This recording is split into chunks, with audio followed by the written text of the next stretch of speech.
Olá, estamos de volta aqui com o Jornal da Manhã pela Jovem Pan em 100,7. A gente vai estar batendo um papo no dia de hoje, né, com o Dr. Dijairo Araújo, ele que é médico com atuação em nutrologia. Bom dia, Dr. Dijairo, seja muito bem-vindo aqui ao Jornal da Manhã. Bom dia, João, bom dia, Natália. É um prazer estar aqui com vocês conversando sobre esse tema. Dr. Dijairo, a gente vai estar falando um pouquinho sobre esse período da quaresma, né, a questão das alternativas nutricionais nesse período, né, que dura aí pelo menos 40 dias, né, segundo os cristãos, né, principalmente aqueles católicos mais fervorosos, né, que alteram a sua alimentação muitas vezes durante esse período, principalmente para a questão do pescado, as carnes brancas, né? Inicialmente, doutor Dijairo, explica para a nossa população que está nos 4 cantos do estado de Alagoas o que é proteína e qual a importância desse tipo de alimentação para o nosso dia a dia, para o nosso cotidiano, para a nossa saúde. Perfeitamente, João. A proteína, ela é das coisas que fazem parte do nosso corpo. Nós temos proteínas, gorduras, sais minerais. Então, o nosso corpo ele é composto de várias partes e as proteínas elas estruturam o nosso corpo, a produção celular, a nossa imunidade. Então, a proteína é de extrema importância. E o peixe e os ovos, eles apresentam proteínas de boa qualidade, excelente qualidade, fácil de digestão. Então, assim, a gente aproveita essa época, né, que o consumo está aumentado, como você falou, a questão da quaresma, a Semana Santa, as pessoas acabam consumindo mais esse tipo de alimento. Então, a gente tem uma oferta maior no mercado de alimentos de boa qualidade, que a gente precisa observar. Então, esse consumo de maneira correta de proteínas e dos vários outros benefícios que esse tipo de alimentação nos dá, é de muita importância na nossa composição corporal.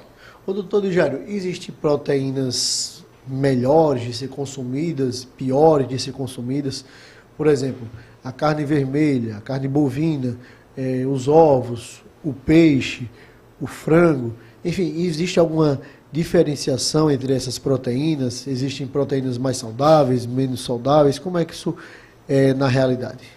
As proteínas, elas são benéficas ao nosso corpo. A grande diferença que a gente tem é com relação à digestão dessas proteínas. As proteínas das carnes vermelhas, elas têm uma digestão mais demorada quando comparada às proteínas dos ovos e dos peixes, mas acabam sendo nutrientes de importância igual, digamos assim. Então, a qualidade, ela está mais da fonte que a gente pega essas proteínas, se alimenta, do que da proteína propriamente dita. Então, as proteínas, elas são sempre de extrema importância, tá? Doutor Dijairo, nesse período de quaresma, né, o senhor também falou, as pessoas costumam retirar algum alimento ali da dieta, costumam muito não comer a carne vermelha, né? E aí prioriza alguns pescados, enfim. Mas essa substituição às proteínas da carne vermelha, por exemplo, caso essa pessoa queira um consumo maior ou de outros tipos, o que é que ela pode trazer ali na sua alimentação para trazer um pouco mais de equilíbrio para além da proteína, por exemplo, de origem animal? Entendi. Nós temos as proteínas de origem vegetal, nós temos também a questão do ovo, que eu também estou trazendo aqui para vocês. Então, essa substituição que as pessoas fazem, que geralmente ocorre durante esse período, ela acaba sendo compensada pela questão proteica.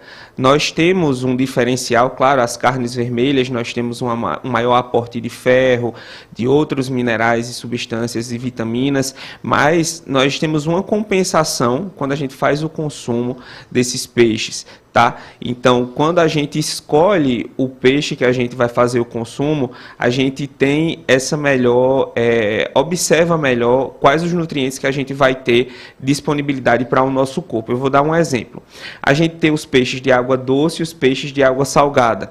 Os peixes de água salgada, eles têm uma composição maior de gordura, o que acaba facilitando uma disponibilidade de ômega 3, que é uma substância de extrema importância para a nossa função cognitiva, os neurônios, a própria prevenção do Alzheimer, já tem alguns estudos demonstrando isso. Então, assim, é uma composição, nós temos um arsenal alimentício gigantesco que a gente pode diversificar. O que eu estou trazendo aqui para vocês é que, eu estava até dizendo antes da entrevista, que a OMS ela orienta que o consumo de peixes ele seja feito de cerca de 12 quilos durante um ano, e a população brasileira ela consome cerca de 9,5 quilos. Claro que isso não é de uma vez só, é consumido ao longo do ano. Então, assim, a gente já percebe que a cultura do brasileiro ela não é de comer tanto peixe quanto outros países, e por isso mesmo a gente muitas vezes precisa procurar essas fontes nutricionais em outros alimentos. Mas como você mesmo falou, nós temos estratégias para pessoas que não fazem consumo de carne, de peixe, para uma alimentação voltada mais para vegetais. Então, existe toda uma adaptação, mas isso sempre deve ser acompanhado de um profissional de saúde.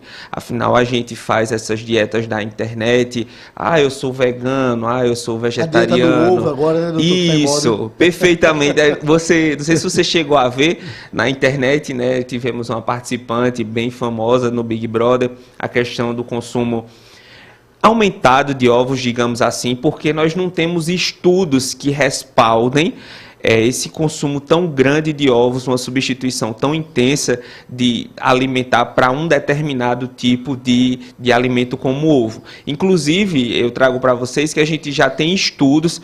Antigamente o ovo ele era vilão por conta da história do HDL, do LDL. Hoje esse mito meio que caiu por terra. Mas a partir do momento que você tem um consumo exagerado do ovo, nós já temos estudos que pessoas que têm predisposição a diabetes tipo 2 poderiam ter uma maior chance de desenvolver. Pessoas que tenham problemas hepáticos, problema no fígado, tem que ter uma melhor estruturação nessa dieta, desse tipo de paciente, tá? E com relação a esse número de ovos a serem consumidos, nós também temos estudos. O ideal é que a pessoa comum, que não seja atleta e que não tenha nenhum problema de saúde, consuma cerca de 3 a 4 ovos por dia. Já os atletas, a gente tolera 5 ovos, e pessoas que já tenham problemas relacionados ao fígado, outros problemas específicos, no máximo 1 ovo por dia. Mas você fazer o consumo de 20, 30 ovos, aí já é uma dieta bem mais específica, tá? Doutor, a gente está recebendo muitas mensagens aqui no WhatsApp, né? E uma das perguntas é, por exemplo, o atum, a sardinha enlatada, ela tem benefícios, tem malefícios, também é um pescado. Como é que o senhor vê essa questão desses enlatados? Os alimentos enlatados, eu tinha um professor na época de faculdade que ele dizia assim, brincando, né, que era melhor você comer a lata do que comer o que estivesse dentro. Mas eu não sou tão radical a esse ponto. Os enlatados, nós temos enlatados sim de boa qualidade, mas que você observe na hora do consumo, que você pegue que esses peixes, eles estejam armazenados ou com água ou com azeite, e não com óleo vegetal, que aí a gente pode ter esses problemas. Os outros alimentos enlatados, eu não estou entrando nesse mérito, porque a gente tem vários outros alimentos, mas sendo em específico aos peixes, a sardinha e o atum, que se priorize alimentos que estejam armazenados com água ou azeite. Doutor Dijário, a gente está recebendo muitas mensagens, né? O pessoal está saindo da academia agora, está ligadinho no Jornal da Manhã. Muita gente perguntando da proteína, do famoso whey. Essa proteína do whey, ela substitui a questão da alimentação, da proteína do frango, da carne, do pescado? E outro questionamento também é a questão dos ovos. Voltando também um pouquinho para os ovos, a questão das claras, né? O pessoal está aí, assim, comendo muita clara, 8, 10, 12, 15, 20 ao longo do dia também. Isso traz benefícios também? Explica um pouquinho pra gente. Perfeitamente. Você falou primeiro da questão do whey. O whey, ele é uma proteína derivada do soro do leite. É uma proteína, como eu falei para você, que em uma estrutura, de uma montagem de uma dieta, ela acaba substituindo. Pessoas que não, tem muita gente que não consegue comer carne, ou não consegue fazer a ingesta de peixe ou de ovos. Tem uma da corrida ao longo do dia. Isso, perfeitamente. Então, precisa de um aporte nutricional de proteínas, a pessoa faz academia, então ela precisa suplementar. Então, é super válido, é super saudável, só procura proteínas de boa qualidade, de marcas renomadas. Não sei se você viu algumas reportagens Sim, recentes falando de lotes adulterados, proteínas falsificadas. Então, você acaba ingerindo Placebo, mais... né? Perfeitamente. Ou então até mesmo carboidrato, que substitui naquelas misturas, naqueles blends, você coloca mais carboidrato e lá no rótulo está dizendo que o alimento é rico em proteína. Então, atenta a isso aí, mas você pode sim substituir, tendo um acompanhamento nutricional, um profissional nutricionista e um profissional médico para te acompanhar. Então, você consegue remanejar esse consumo proteico. Com relação ao ovo, ao consumo da clara e da gema, muitas pessoas fazem sim, acreditando, dizendo, não, a gema é hipercalórica, a gema é que é o problema de tudo. O ideal é que se consuma o ovo completo, porque a absorção, a biodisponibilidade, nós temos, por exemplo, antioxidantes como a luteína, que fazem com que a gente só tem a absorção desses antioxidantes com o consumo completo do ovo. Tem pessoas que têm restrição com relação ao consumo da gema, mas se você fizer o consumo somente da clara, não é o indicado, porque a gente acaba perdendo esses outros nutrientes, tá? Ou seja, então, Digério, é um mito só comer a clara, então... Eu não diria um mito. Se você for pegar o pé da letra, nós temos sim mais calorias na gema, mas não é o ideal que se consuma. Tem pessoas que optam por isso, até mesmo uma estratégia nutricional de pessoas que tenham problemas hepáticos, mas não é o indicado. O indicado é que você faça o consumo do alimento como um todo, entendeu? Dr. Dijário Araújo, médico, né, com atuação em nutrologia, quero agradecer demais a participação do senhor aqui no Jornal da Manhã. Quero fazer um convite público para que o senhor esteja aqui em outras oportunidades, tratando dessas e de outras temáticas tão importantes, que é a questão da saúde, a questão de bons alimentos. Enfim, quero agradecer aqui a minha companheira de bancada, Natália Barros. Muito obrigado a todos vocês. Quero deixar, Dijário, um espaço para suas considerações finais. Perfeito. Muito obrigado, João. Muito obrigado, Natália, por mais uma oportunidade.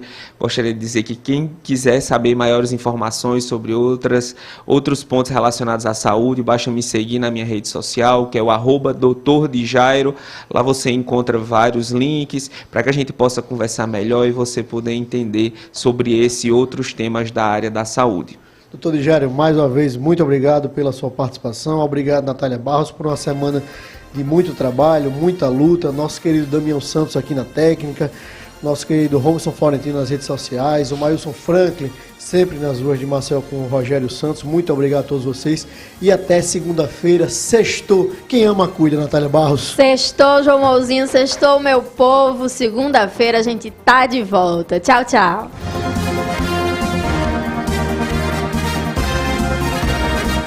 Você ouviu Jornal da Manhã, edição Maceió.